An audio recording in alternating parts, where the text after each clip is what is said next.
Hey everybody, welcome. I'm Don Zoldi, the host of this brand new podcast called Tech Talk with Akin Gump. This is going to be your one-stop shop for all the latest technology issues and the legal, policy, and regulatory issues that flow from them. And we're so excited to have on our inaugural show two incredible guests. We've got Susan Lent, who is a partner at Akin Gump, and also Greg Rogers from this really cool company called Neuro AI. So welcome to the show. Thanks for having us. Yeah, absolutely. So real quick, what I wanted to tell you was we're going to be talking about legal and policy and regulatory issues, but what this is not is legal advice. So being a lawyer myself, and Susan, of course, representing a law firm here, I had to give that legal disclaimer up front because, you know, it's just what we do. But just wanted to throw that out there up front. And I really wanted to acknowledge Akin Gump for sponsoring this show, for creating this show, because it is going to be amazing. And this law firm is one of the leading and cutting edge law firms when you think about technology. So this is going to be a wild ride. So let's go ahead and just jump right in. And let's start with introductions. So Susan, go ahead and please introduce yourself first. Yeah, thanks, Dawn, and thanks also for having me here. It's great to be with you and Greg. And as you said, I'm a partner at Akin Gump. I lead our transportation practice. And in recent years, I've gotten involved in the autonomous vehicle space. I've done work in the US and abroad, and I've advised clients on the laws and regulations applicable to autonomous vehicles, how to comply with laws, and how to manage risk. So thanks. Yeah, absolutely. And by the way, we have Susan's lengthier bio. We're going to drop that in the chat. You can go to the Akin Gump website and check that out. Greg, next over to you. Please tell us a little about your background. Yeah, thanks, Don. Happy to be with you and Susan for the discussion, and good morning to everyone watching at home. So I lead the public affairs at Nuro, and we'll get into some of the things that Nuro does in a little bit. But in this role, I work with advocates, academics, and nonprofits to figure out how to maximize the economic and social impacts of autonomous delivery. And before I worked at Nuro, I was in the nonprofit sector, working at Securing America's Future Energy, focused on reducing America's oil dependence through new transportation technologies. And before that, I was a senior policy analyst at the Center for Transportation. It's a transportation think tank based in DC. From when I was working at Eno, I had really worked through a lot of the questions around AV policy in 2016, 17, 18, when all these discussions were bubbling up. And so excited to be here to talk about some of those and where we are today versus several years back. So thanks for having me. Yeah, absolutely. And fun fact, everybody, Greg actually has his own podcast as well. So I want to give a shout out to Greg and Nuro and what you're doing with that. Can you tell us a little bit about that? Yeah, so the Mobility Podcast, we just celebrated our 5th year. It's something I do in my spare time, and it is a labor of love. We're focused on transportation, technology, and policy, and how all these pieces fit together, and how we can help to accelerate a lot of, I think, meaningful change through figuring out ways that we can all work together. And that all started because we realized back 5 years ago that Silicon Valley and Washington, D.C. weren't very good at talking to each other about transportation policy. Susan can attest to that, I think. Yes. And so we want to create the bridge for that. And so we're happy to have a lot of folks who are elected, folks in industry, and a lot of the leading thinkers on the podcast discuss these issues. Well, that's awesome. Yeah, absolutely, Greg. I got to always shout out my other podcasters out there. Greg, let's talk about Nuro. Because you're doing some incredible things. So tell us a little bit about the company, and then when you're done that, we're going to roll a really short clip to give an idea of what your technology looks like. Yeah, absolutely. So Nuro is a robotics company that was founded in 2016, and our mission is to better everyday life through robotics.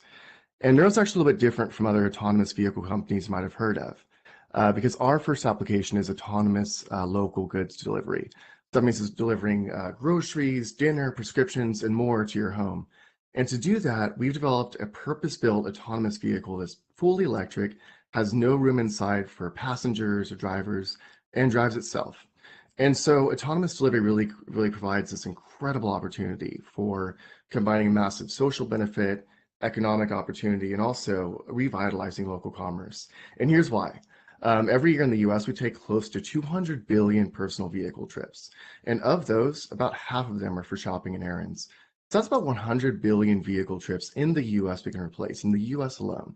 And so as we look towards doing electric, autonomous vehicle deliveries, we can cut pollution, we can make roads safer, and drive equitable access to food and essential goods. And we can get into some of the policy milestones we've hit, but I want to highlight we've been working with some world-class companies to make autonomous deliveries a reality. This includes Uber Eats, Domino's, FedEx, Kroger, and 7-Eleven, which really just shows the breadth of opportunity we have with autonomous delivery. And I'm so I so think now we should excited. roll the clip. We totally should roll that clip.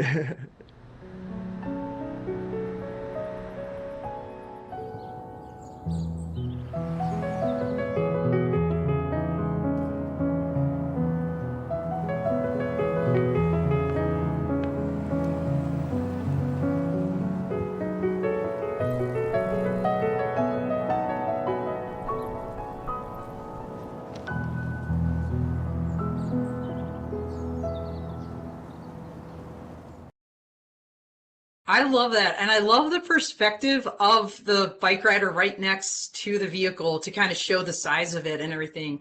And we're going to get into that a lot more here in a second, Greg.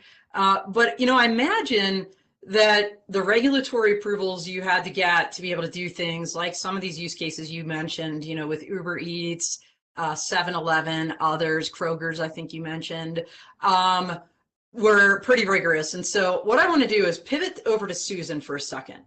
And I want to dig a little bit into the background here of the regulatory framework, first of all, because I don't know that all of our viewers really understand kind of who even governs these kind of vehicles on the road. So at the federal level, Susan, what agency is kind of in charge of regulating these kind of vehicles on our roads?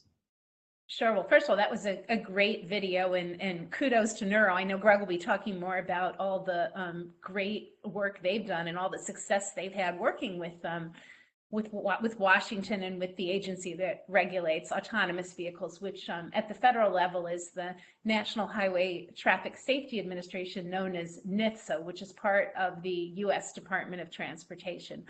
And NHTSA regulates all motor vehicles, including autonomous vehicles.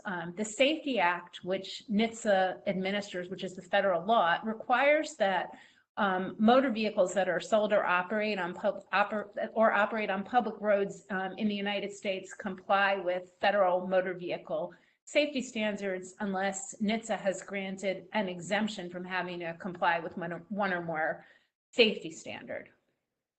All right, we're going to get more into that, but before I do, I do want to take a second and acknowledge some of our viewers out there that are jumping in the chat. So we love you guys, and please keep it coming. We've got Nancy Meerlin saying, "Good morning, Akin Gump friends," and Magdalena Kwiatkowska. I think I said that correctly. By the way, Magdalena, my maiden name is Kopachinski, so I get all the vowels and letters there.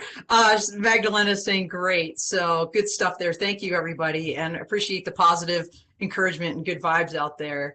So let's talk about that, Susan, a little bit more, because you said, is it NHTSA? I never really called them NHTSA before. It's weird. I always like NHTSA. Is there actually an AV regulation at the federal level at this point?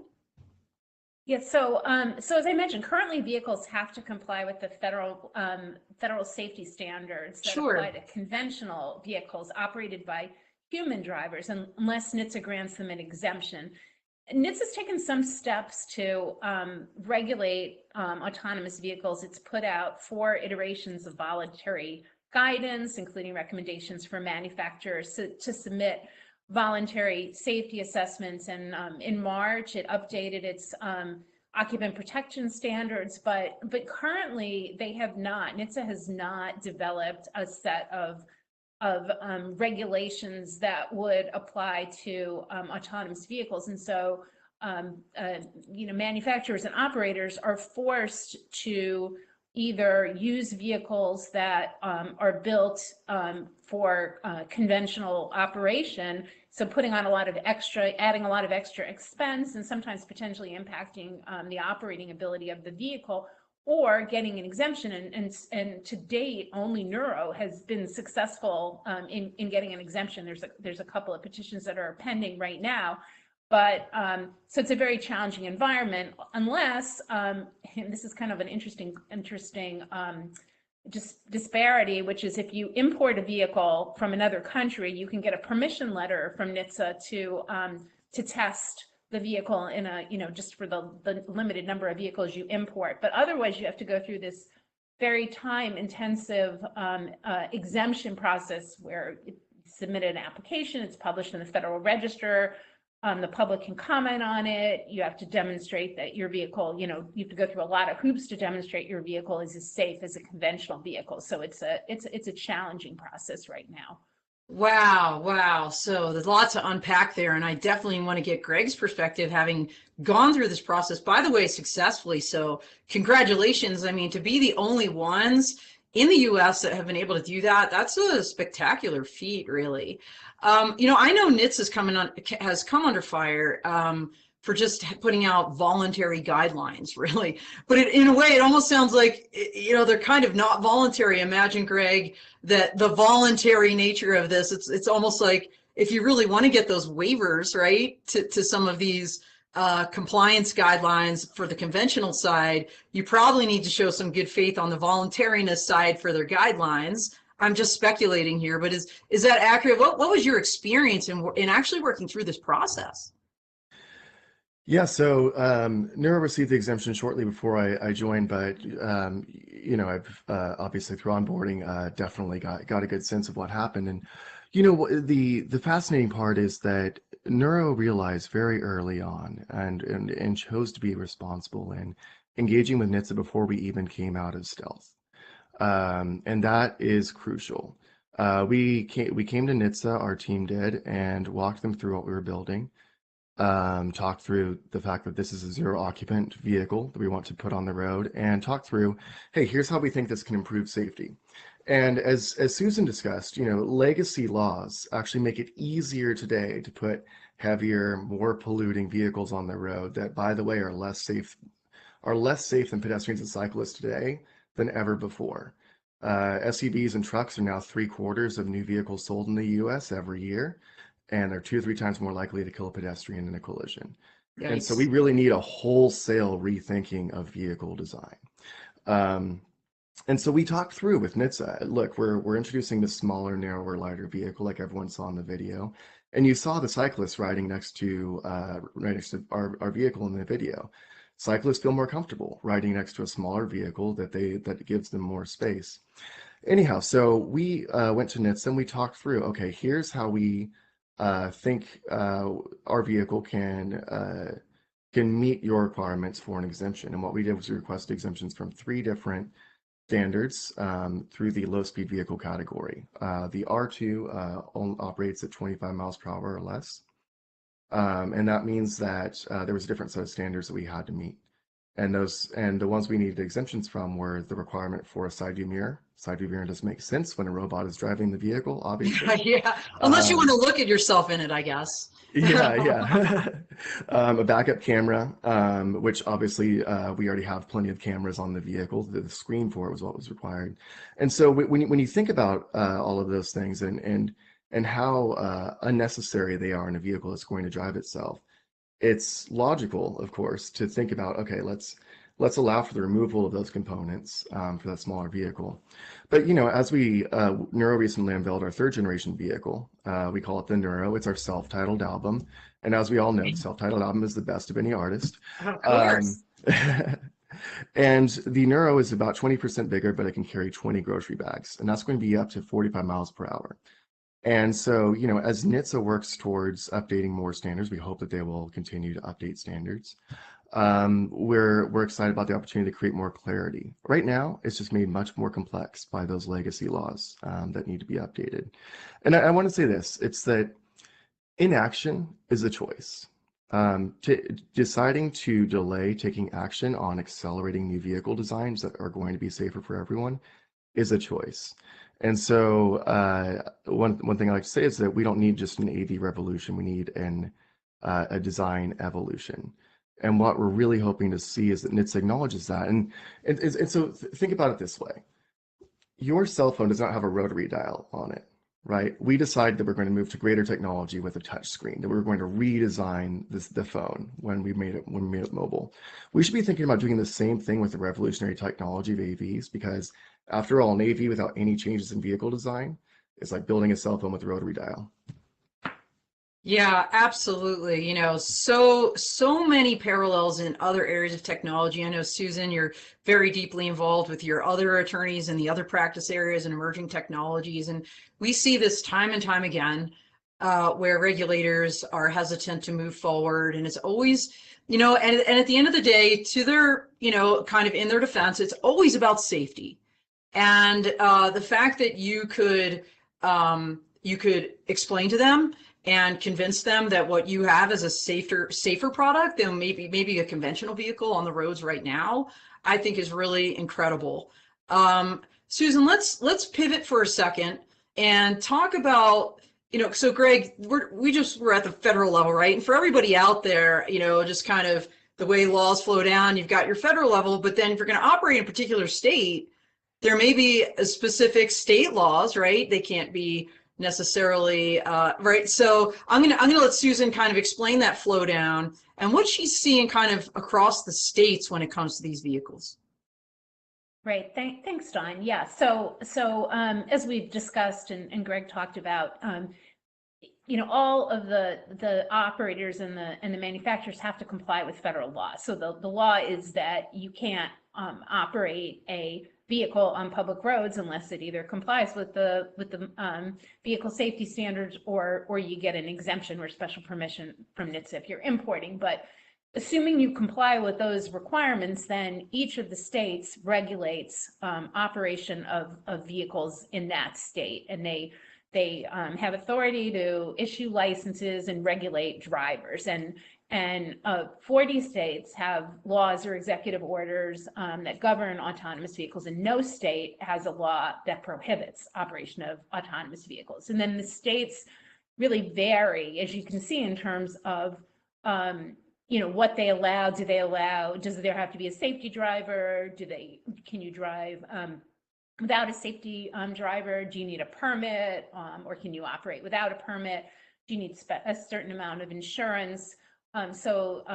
Various requirements, and then with some states being viewed as more favorable than other states for testing vehicles. California, interestingly, it's got a pretty robust law. It does allow both drivered and driverless vehicles, and so there's a lot of testing happening in California, Florida, Texas, among Arizona.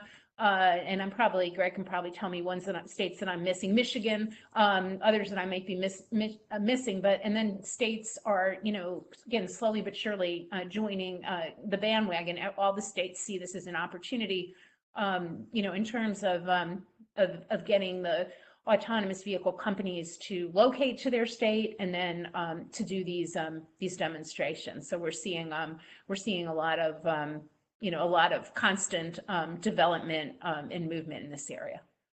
Well, it's very heartening to hear that no state has prohibited those, right? Because what we saw on the drone side was a bunch of state laws popping up, is particularly vis-a-vis specific actors like law enforcement, that prohibiting them from using the technology to gather evidence or collect information. The fact that states are being more open, shall we say, to this idea is really cool. I think we can, go ahead and focus now on Greg.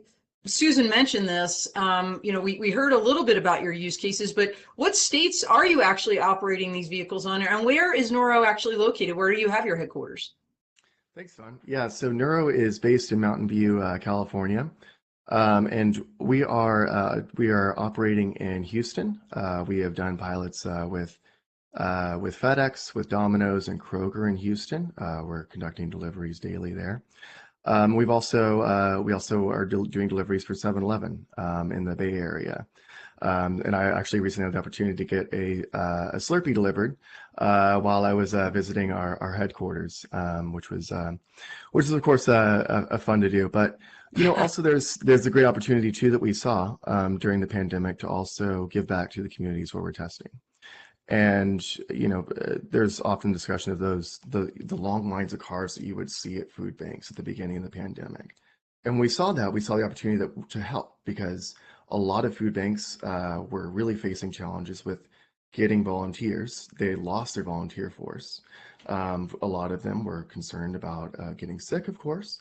And so we actually did autonomous deliveries, thousands of autonomous deliveries for food banks during the pandemic as well, in Arizona and Texas and California. That's something that I'm personally really passionate about, is improving access in food deserts. Wow. Okay. So this is going to sound corny, but you just gave me chills. And I think that's, Uh, no, that's just so amazing to kind of give back to the community. And we're going to talk about community acceptance a little bit later. But I imagine that goes a long way to be actually doing such social good. By the way, we've got an Akin Gump alum out there, Dagny Turi, who's saying great tech talk with Akin and Nuro. And this is, I think, a great question that Dagny has asked, and a great segue, because as you're talking about your vehicles and the deliveries, it always comes up this issue of what is the state of infrastructure with regards to autonomous vehicles. And so Dagny asks, right now, all signs and rules are for human operated vehicles, and there's no investment in infrastructure that enables the autonomous vehicles. How much work has Nuro done to bring about the standards for smart infrastructure? Yeah, thank you for the question. I'm glad that was asked, because occasionally we do hear folks suggest that we need to completely revamp our infrastructure by adding connected vehicle technology or connected infrastructure technology to prepare for AVs. But the fact is that Nuro and most other AV manufacturers today are developing their AVs to operate on the roads as they exist today with existing technology. So you take Nuro's AVs, for example. Our new third generation vehicle carries all the sensors it needs to see the world around us. And I can walk through a few of them very quickly. So Yeah, go ahead, uh, please. we have LiDAR, which uses lasers to detect the distance of objects from the vehicle. That's detecting other cyclists, vehicles, cyclists, pedestrians, and roadway infrastructure. And cameras allow the vehicle to see visible light. So that's how we are able to read stop signs, stop lights, and classify and categorize what we're detecting on the road and what we're perceiving.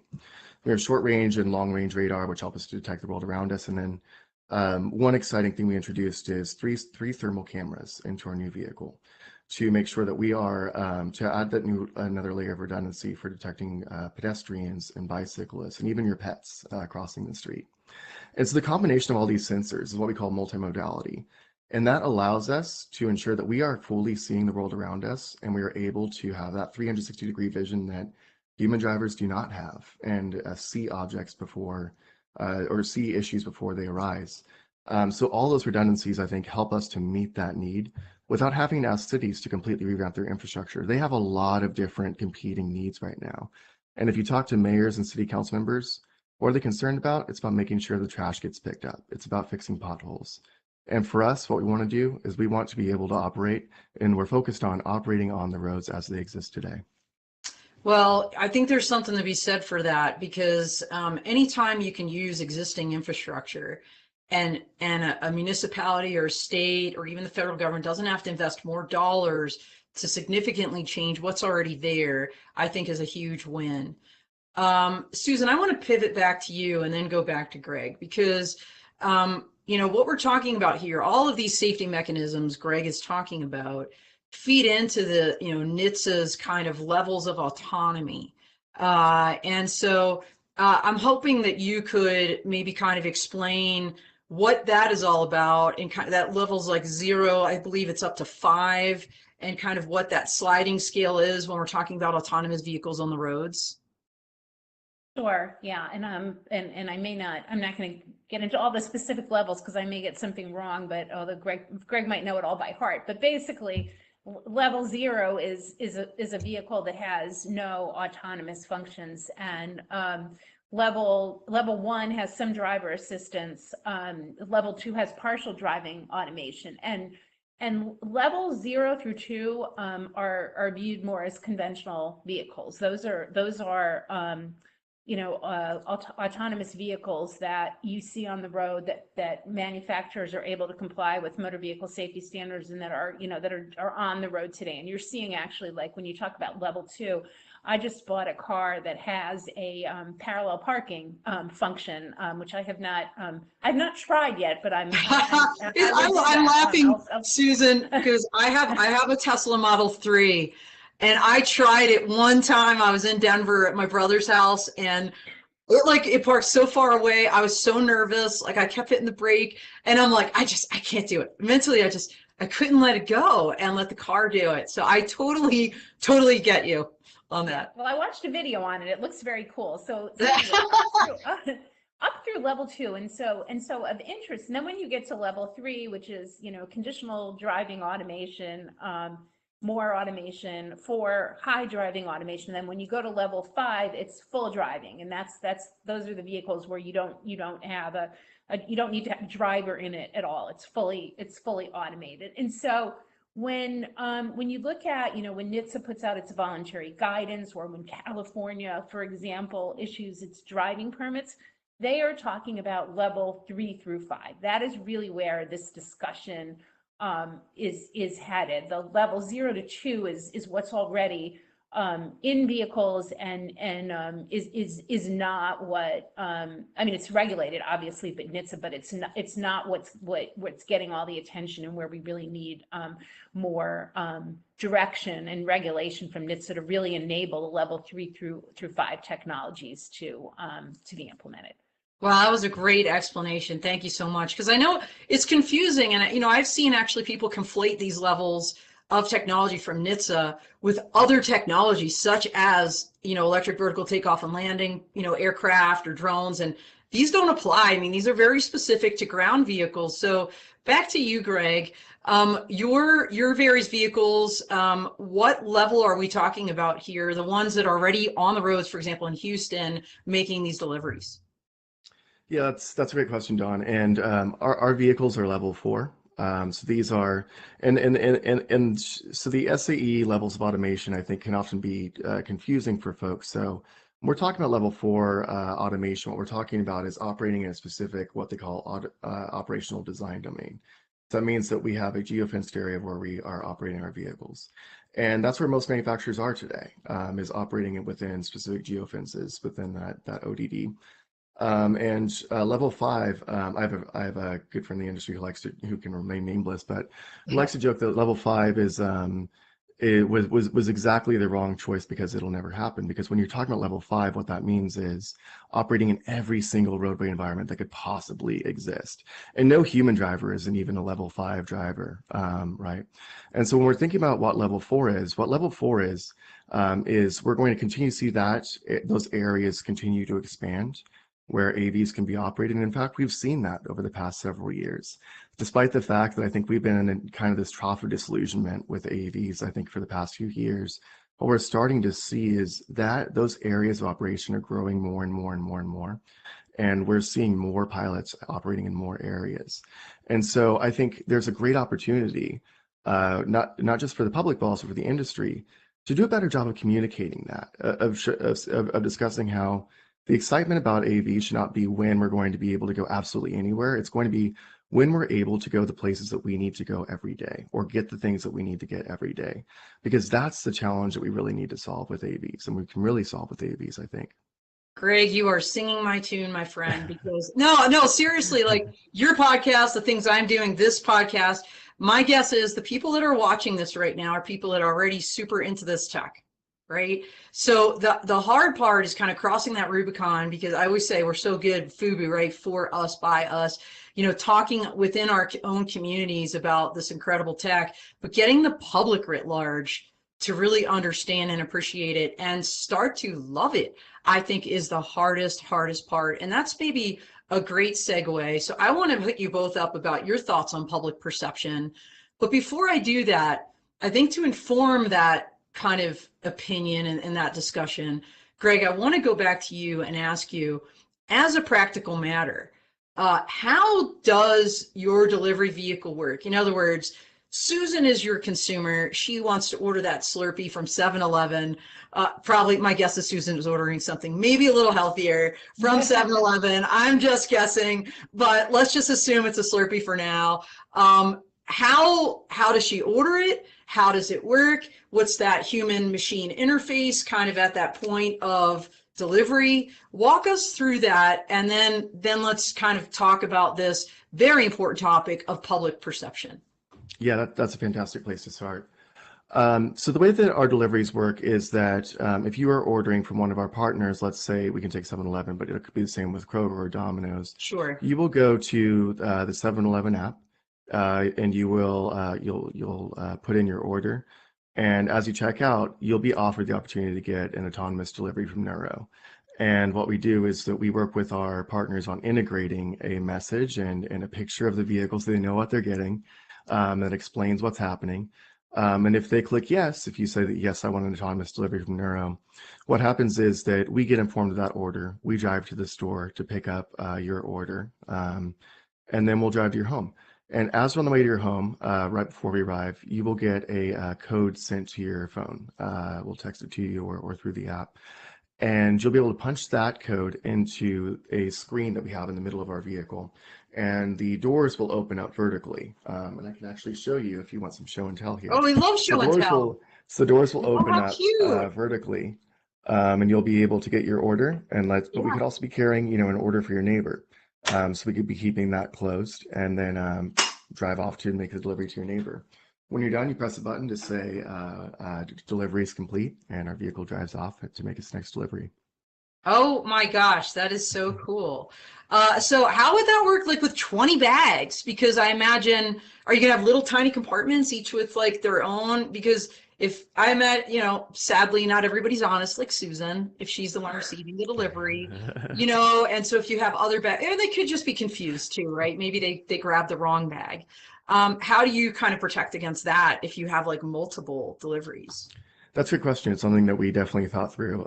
Is just reducing confusion. Having a clear human-machine interface and clear compartments is important.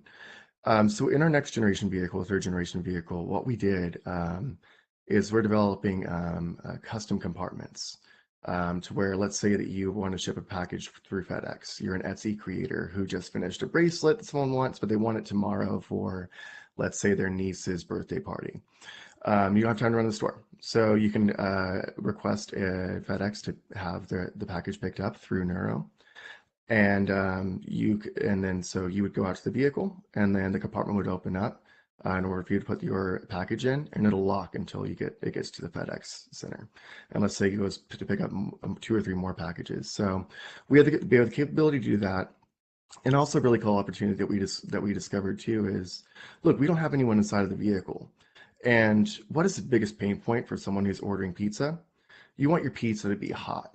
And so we actually have heated and cooled compartments on the vehicle. So we can keep your pizza hot on one side, and I'm a ranch guy, so on the left you could have cold ranch and a healthy, let's say a healthy drink. You can have some kombucha on the side too, to go with it. So we really see a lot of opportunities to customize the compartments based upon our partners. Wow, that is so cool. Susan, I'm going to go back to you. From what you're seeing out there, the clients that you're working with, and just kind of generally as, as kind of a watchtower over this entire industry, what are you seeing vis-a-vis public perception? Like, are people being welcoming of these vehicles? Is this kind of a huge hurdle that we still need to overcome?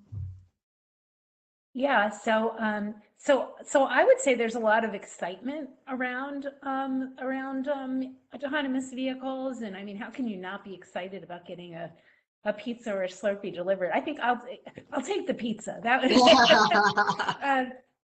So there's definitely this coolness factor about it, and a lot of interest in these demonstrations that are going around the country. At the same time, I think there's some skepticism, and I think Greg kind of touched on it a little bit, which is, how do you go from level 4 to level 5? Like, is there going to be a realistic time where people won't need cars, where they can go anywhere they want, where it won't have to be geo-fenced? So I think there's a little bit of skepticism. And then I think there can be some nervousness whenever there's and thankfully there haven't been a whole lot of accidents. There was one in Arizona that that was a fatal accident, but every time there's an incident, and NHTSA now requires reporting of any crashes for level 2 and above vehicles, and then publishes those. And so whenever there's a crash, I think that gives people pause. And interestingly, the National Association of City Transportation Officials, NACTO, another acronym for you, they actually put in comments on the petitions that have been submitted by General Motors and Cruise for exemptions for higher speed vehicles, and raising concerns about how autonomous vehicles will fit into cities, and and whether they're designed in a way to really benefit people in the city. And the city of San Francisco raised some concerns about congestion.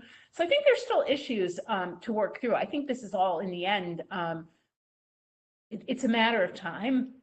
I don't think you can put the genie back in the bottle. I think there's too many benefits of autonomous vehicles. So I think this is an area that's going to continue to be public acceptance. But of course, there is a little bit of that, I think, skepticism and then sometimes concern.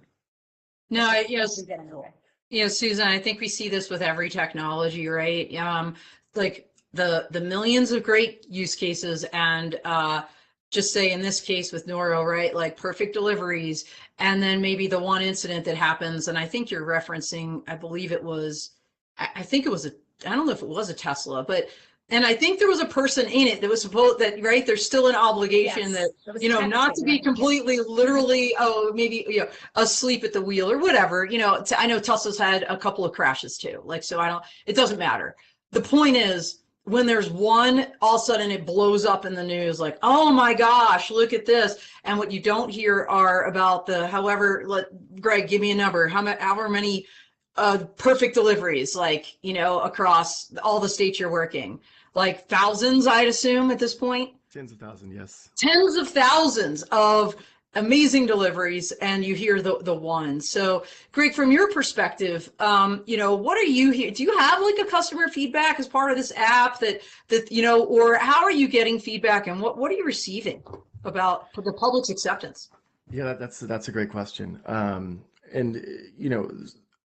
I'll start by saying more broadly that I totally agree with you and Susan that when you're introducing new technology to the roads, you do have to make sure that you're taking a conscious effort to educate the public. And public education isn't just about teaching people how the technology works. It's about helping people understand how the technology will fit in their everyday life. But we've seen a lot of excitement about our vehicles in the areas where we operate. And a key way that we get feedback and that we proactively engage, and proactive engagement is essential to what we do, we believe, is we actually have dedicated team members whose entire jobs are to engage with the public in Texas and in California, to work with city officials, and also to go to local events and show people our vehicles in person, but also host opportunities for K-12 students to tour our facilities. And it's amazing. I mean, there is nothing better than seeing kids' eyes light up when they see the vehicle and them asking, how can I go work on this? So if we want to encourage the next generation of kids to go into STEM, we think this is a fantastic way to do it. And through our delivery service in Houston, everyone who received a Domino's delivery from Nuro with our R2, 100% of those customers said they would use that service again. 100%, so they would choose autonomous delivery again. And that is something you really do not see, I think, for many services in the world, right? So we're really excited about that. But this is a national need to continue that education, helping understand how AVs fit into people's lives. So on a broader level, we've partnered with Partners for Automated Vehicle Education, or PAVE. The PAVE campaign is a fantastic organization of folks across the AV and nonprofit ecosystems who are all working together, helping educate the public on how AVs work, what they can do today, what they'll be able to do tomorrow, and how they fit into their lives. So we see just a tremendous opportunity for PAVE to continue in that work. And I encourage everyone to go check it out. PAVE has a lot of webinars. They do them weekly, helping explain the technology, and shares a lot of different voices and perspectives on AVs and all of the benefits that we can unlock.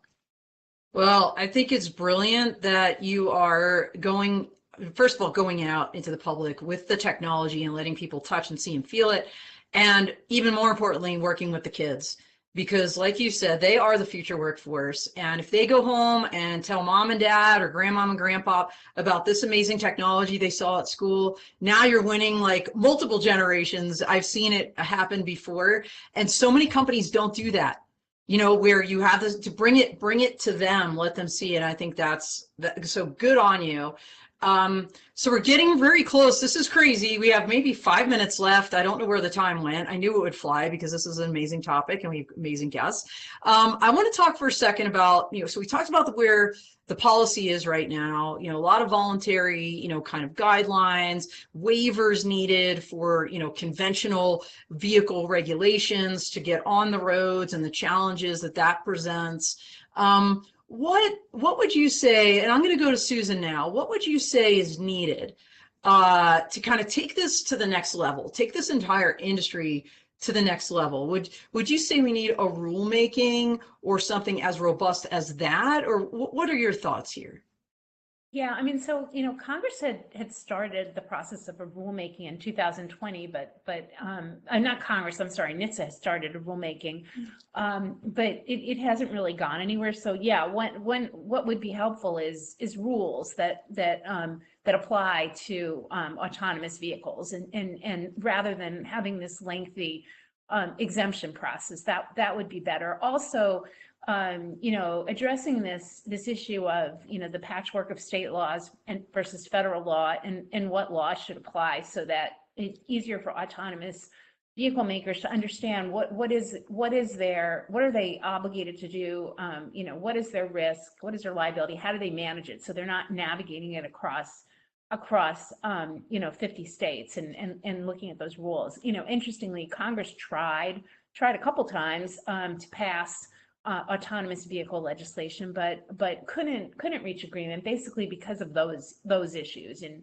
and how to address them. And there's some talk about maybe trying that again next year with the new Congress, to try to pass a law. But I think really NHTSA has a lot of authority, right now, to amend its vehicle safety standards, but realistically, I think it's going to take a law for really a comprehensive look at how to regulate autonomous vehicles, so that we can really, in a meaningful way, incentivize more of their development and adaptation. Yeah, I would think from your perspective, Greg, having a little bit more regulatory certainty would actually be helpful. Not having to jump through these hoops of lengthy waiver processes, voluntary guidelines that are probably really not voluntary if you really want to get the waiver, is my guess. Having worked in the federal government for 28 years, that's my guess, my educated guess. So let me ask you this, Greg. As kind of the regulatory side, and as we say on the drone side, kind of does the crawl, walk, run type thing, and we're probably still maybe in that crawl, maybe almost to the standing up walk side. What can we expect to see from Nuro maybe over the next year or so? Yeah, that's a great question. So our long-term goal is to bring our autonomous delivery services to as many people as possible, so we can help them to realize the benefits of robotics in their everyday lives. And so in the next year, we are actively working to increase the deployment of our R2 on public roads. We're going to continue to learn from that. We recently, last year, we announced that we're building a manufacturing facility in Nevada. It's an end-of-line facility to build the Nuro. And so that's starting up. We have a closed course testing facility. We also opened up in Las Vegas. And we also recently announced our Uber Eats partnership. which really highlights this rapidly growing potential for last mile autonomous deliveries with local businesses, right? And looking at new ways to expand and revitalize local commerce. So all that to say that we're really excited and well positioned to accelerate acceptance and adoption of the technology in a safe and sustainable way. So keep an eye out for more announcements to come. I love that, and Viva Las Vegas. I love Las Vegas. I'm one of those people that actually love it, and yeah, I go there all the time. My parents live there, so I'm totally visiting you, Greg, when this all happens. I love that. Susan, from your perspective, 2023 is fast approaching. I mean, I can't believe it's almost, it's Q4 2022. We're almost done the year. Do you have any insights at all, or what would you hope to see happen next year? Yeah, well, as I mentioned, it would be great if Congress passed a law that gave some certainty to this industry. I think that would probably be the best thing that could happen. Awesome. Well, I hope so too. And so more to follow. Definitely, I think it's job security for lawyers like Susan. They're always looking out for what is happening. And I know, Greg, I'm sure you rely heavily on your attorneys with the patchwork that is state laws and kind of navigating this, navigating the federal legal landscape, the legal highway, if you will. All right, we are at time, which is crazy. I can't believe it. So we're going to have, how can people connect with you, Greg? And then we'll end with you, Susan. Yeah, I am active on Twitter. My handle is @avgregar. You can find me on LinkedIn. And then the Mobility Podcast is at mobilitypodcast.com or wherever you get your podcasts.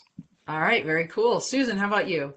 So my email is slent, Lent at akingump, AKINGUMP.com, or phone 202-887-4558. Thanks. All right, absolutely reach out to Susan if you've got any legal questions in this area. And thank you again, Akin Gump.